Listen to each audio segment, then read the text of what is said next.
Hey, this is Mark, and you're welcome to AUTOSAYS. You're standing in a Tesla showroom right now, ready to buy that electric dream car you've been saving for?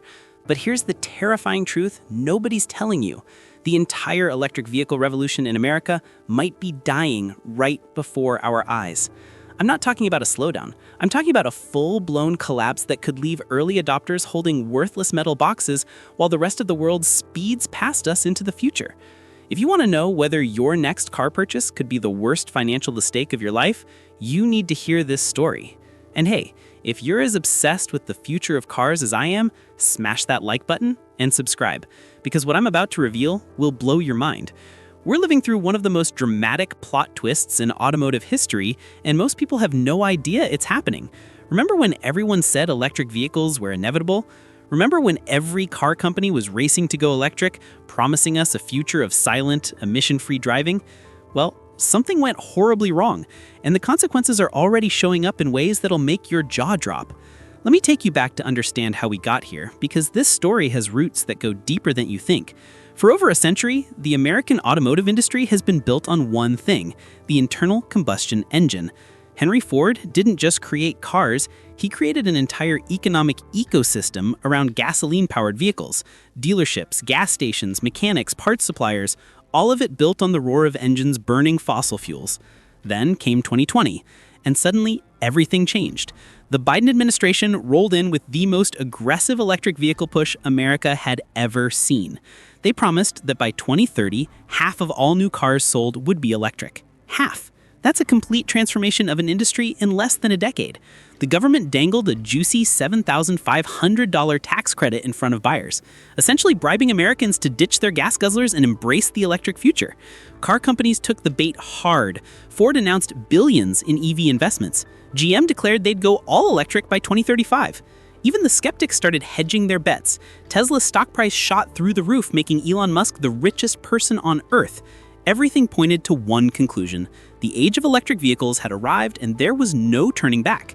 But here's where the story gets dark, and I mean really dark. Fast forward to September of last year and the government pulled the plug, literally. That $7,500 tax credit?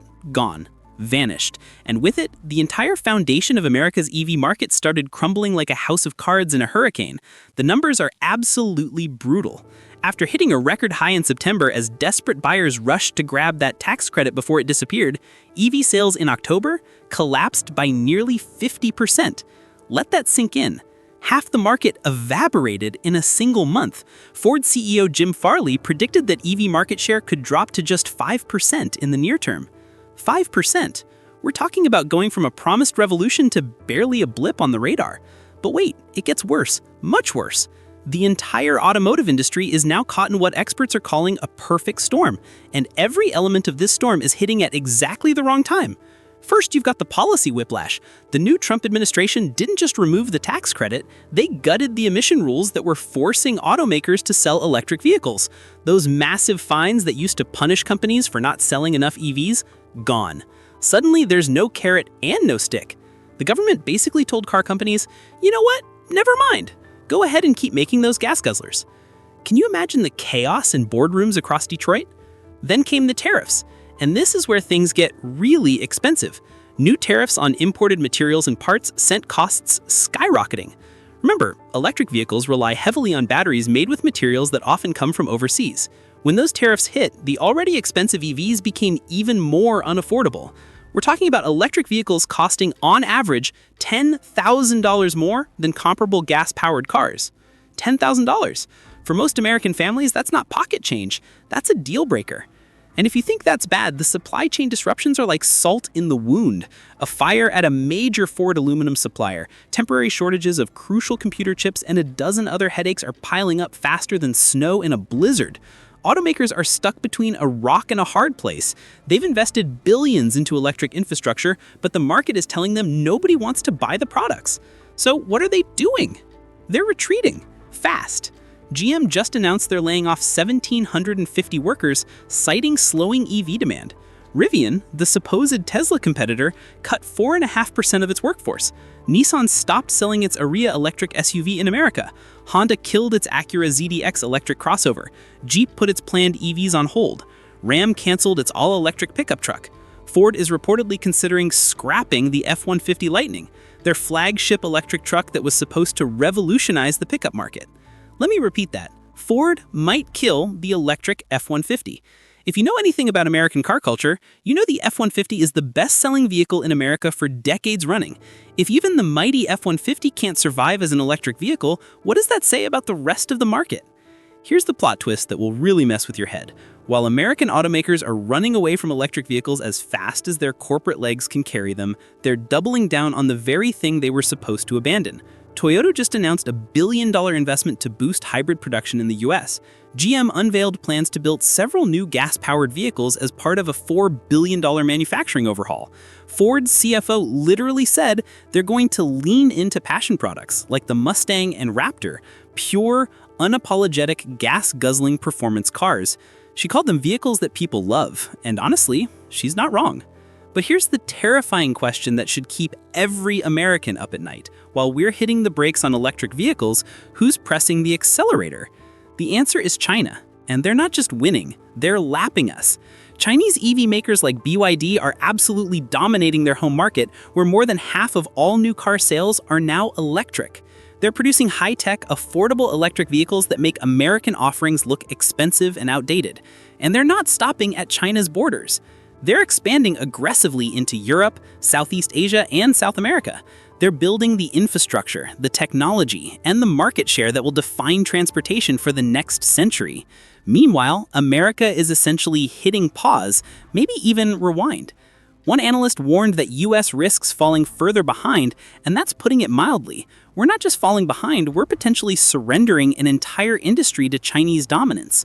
Remember when America gave up on consumer electronics manufacturing and now everything comes from Asia? We could be watching that same story play out with automobiles, except this time the stakes are even higher. The automotive industry isn't just about jobs and profits. It's about energy independence, national security, and economic leadership. Now, you might be thinking, what about Tesla? Isn't Elon Musk supposed to save us? Well, here's where things get really interesting. Tesla weathered the October collapse better than competitors, with sales dropping only 35% compared to the nearly 50% industry average. They introduced cheaper versions of their popular models to compensate for the lost tax credit. But, and this is a massive but, Musk himself has said it would be pointless for Tesla to build a more affordable non-robotaxi EV. His focus has shifted dramatically towards the Optimus robot and the Cybercab robotaxi, both supposedly entering mass production next year. Tesla's last new vehicle was the Cybertruck back in 2023, and experts are saying the company feels like it's changing direction, moving away from conventional vehicles entirely. Think about that.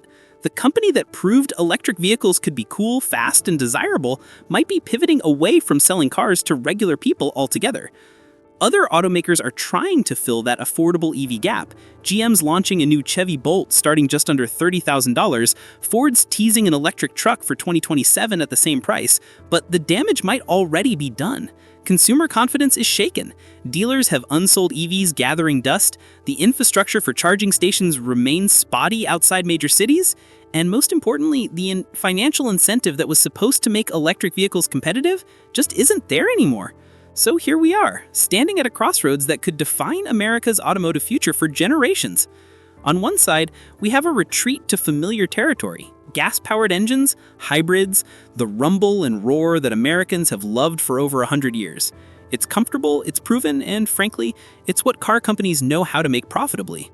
On the other side, there's this uncertain electric future that looked so promising just a few years ago, but now seems shrouded in doubt and economic reality. The question isn't just whether electric vehicles will succeed in America, it's whether we'll even get the chance to find out, or whether we'll look back in 10 years and realize we let the biggest transportation revolution since the Model T pass us by while we were too busy arguing about tax credits and tariffs. The deep freeze is here, and nobody knows when spring will come.